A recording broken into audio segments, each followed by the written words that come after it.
Halibut is the long-awaited debut title from indie developer Slow Brothers. The German studio based out of Cologne describes the game as a handmade adventure, a term that should definitely be taken more literally than you would probably expect. You see, when Slow Brothers was founded by a group of longtime friends back in 2015, they went on to assemble quite the eclectic group of people to help make Harold Halibut come to life. Of course, there were people brought in with backgrounds in the expected things like video game production and filmmaking, but also people with backgrounds in more unexpected things like apparel design and even carpentry.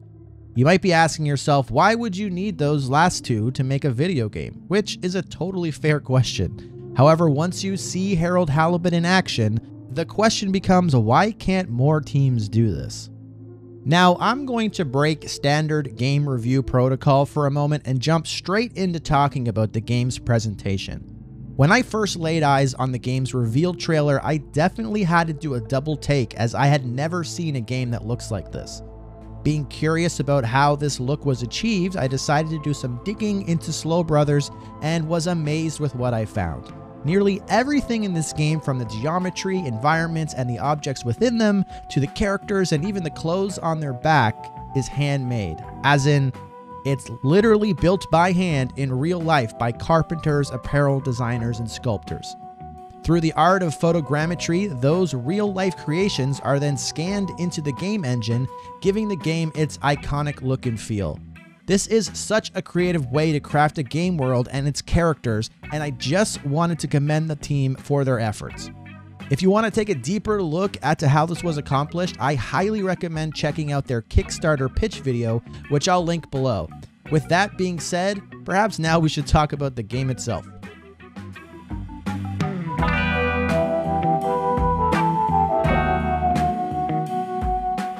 As mentioned previously, Harold Halibut is an adventure game where you step into the shoes of the titular character, Harold.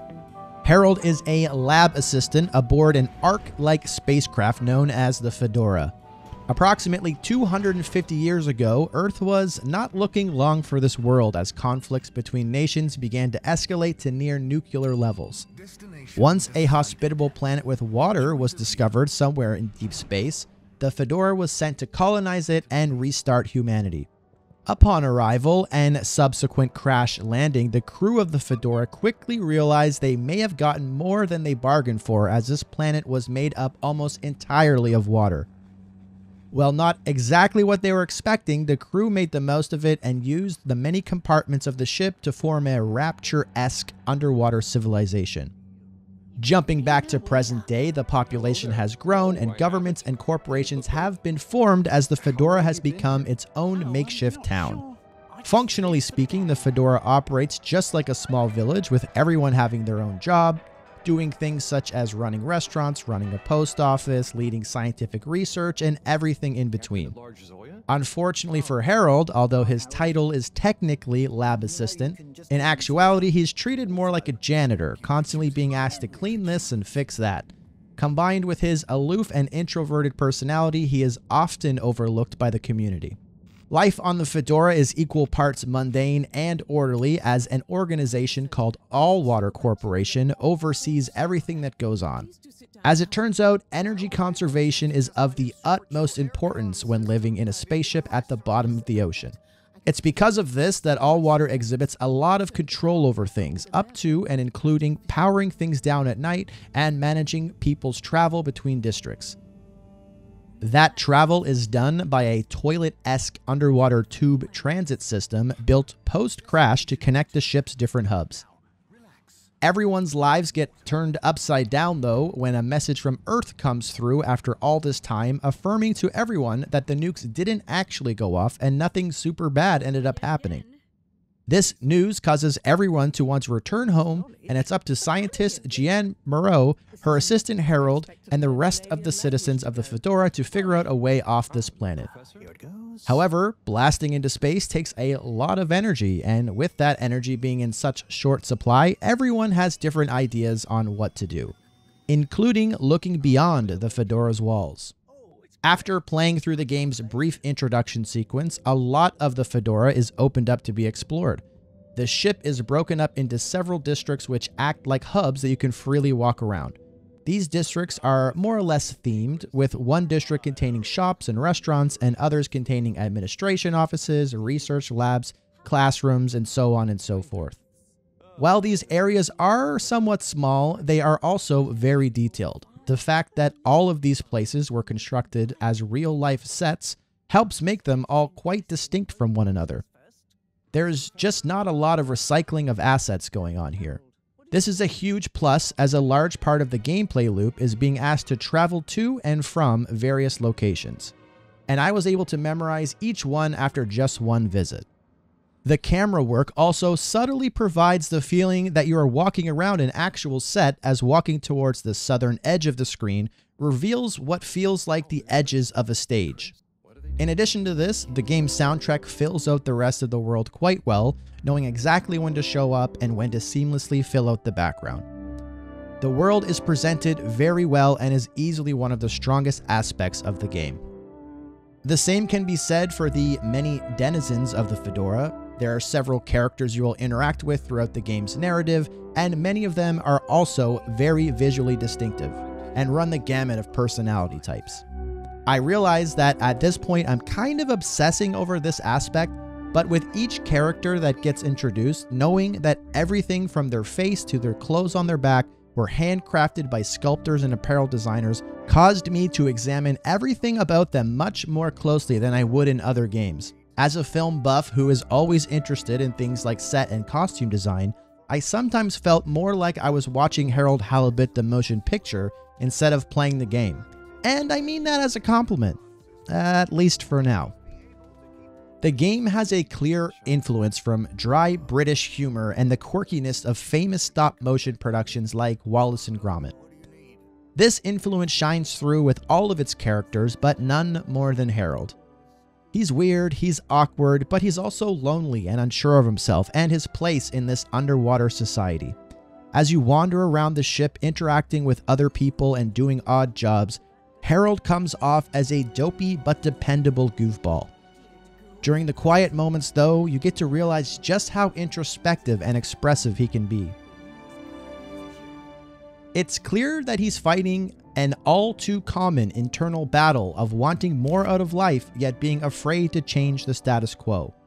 With an excellent performance from Andrew Nolan, his inner monologues between conversations really allow him to shine as a charming lead that you never get tired of controlling. A lead character facing real, everyday human emotions is easy to root for, after all. As the story unfolds and the citizens aboard the Fedora scramble to find a way home, Harold's status as the quiet guy in the background starts to shift as his set of skills becomes a hot commodity. This eventually escalates significantly when Harold finds himself at the forefront of the discovery of an alien life form, which in turn blossoms into his first real friendship. It's a discovery that leads him to tackle his fear of breaking the cycle he's in and becoming a fish out of water. A narrative turn where the fact that this is happening to a man named after a fish who lives in the water is not lost on me. Harold's emotional journey and how he fits into this beautifully constructed world and its quirky inhabitants was the main thing pulling me towards the end of the game, with game being a term that I unfortunately have to use a bit loosely. Earlier, I complimented Harold Halibut's presentation as often feeling more like watching a movie versus playing a game. That sentiment is still true, however, this aspect is somewhat of a double-edged sword, as this is still a video game we're talking about after all. Adventure games in general are not normally known to have extreme variety in terms of their mechanics, but the best in the genre are still able to keep you engaged with strong narrative hooks, great pacing, and some clever puzzles. Unfortunately, Harold Halibut struggles with this at times. The game does have memorable characters. It does do a good job of building its world. However, the main narrative takes a long time to get going. This is exasperated by the fact that there is very little on offer from a gameplay perspective. Key aspects of other adventure games like choice and consequence, collectibles, hidden secrets, or puzzles are nearly completely absent here.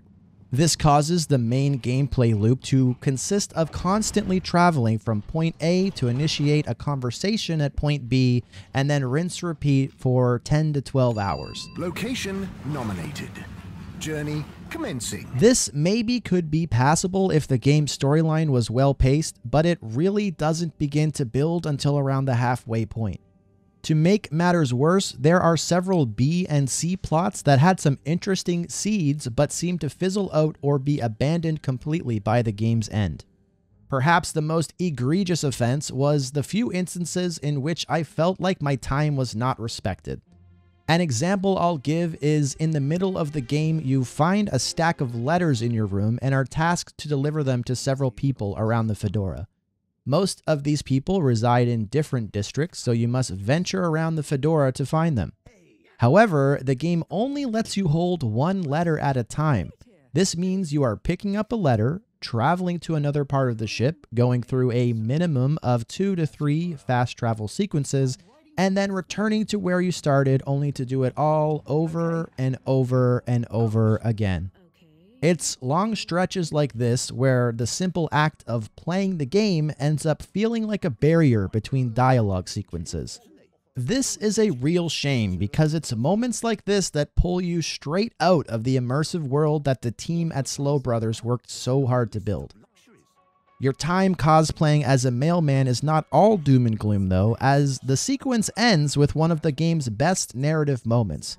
So when I completed it, I was left agonizing over whether it was all worth it or if I truly did waste my time.